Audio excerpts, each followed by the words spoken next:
Welcome back to another video.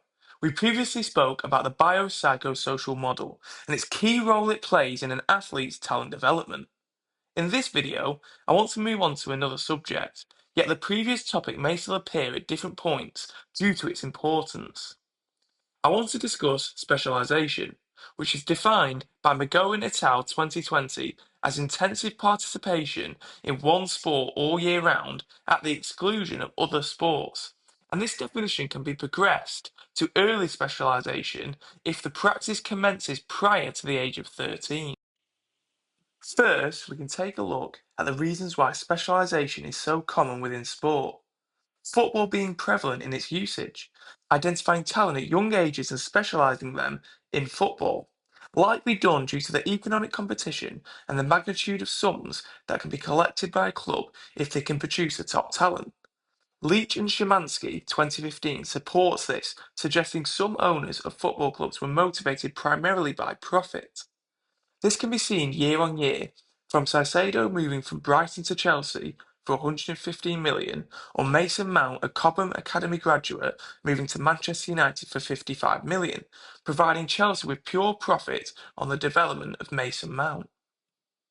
Shifting the focus towards gymnastics, which is an early specialised sport, with athletes reaching their peak in their late teens or early 20s, and are often retired in their mid-20s. The tradition of early specialised training is believed to have originated from the Olympic success of Russian and Romanian gymnasts in the 1970s, which has since been widely adopted internationally. We can move the spotlight from sport and identify music as an industry that requires specialisation, with more time spent practicing to play an instrument having direct correlation to how good you can become. This aligning to Ericsson 1990, who suggests it takes 10,000 hours to become an expert at nearly anything. So we can see why some industries adopt the use of specialisation. However, existing evidence supporting specialisation has not captured all the collective components of early specialisation, according to Downing et al. 2021. There are indications to suggest early specialisation has a negative effect on athletes. Côté et al. 2009 recommended against early specialisation, in part due to the potential motivational risks such as dropout and reduced enjoyment. This again linking back to the psychological factors from the biopsychosocial model. In addition to this, there are also links to the biological factors, referring to the negative impacts early specialisation may have on an athlete's physical capabilities, increasing risk of injury. Reed et al. 2016 explores how early sport specialisation may not lead to long-term sporting success and may increase risk of overuse injury. Rewinding back to the beginning and the topic of Mason Mount, he could be seen as a player who has suffered with injuries due to specialisation, having countless injuries in his calf, hamstring and thighs. And there seems to be a trend of professional athletes who break through into the senior competitive game at young ages, having injury problems later in their career, as well as early breakthrough athletes suffering from burnout.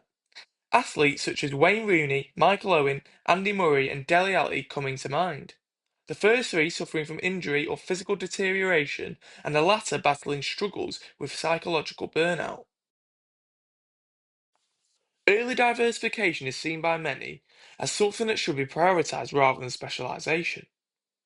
Côté and Vieira 2014 states, the nurturing of talent through diverse sports activity without an intense focus on performance in one sport during childhood can have more positive and less negative consequences for all children involved in sport. This showing alignment to the concept of diversification before specialisation.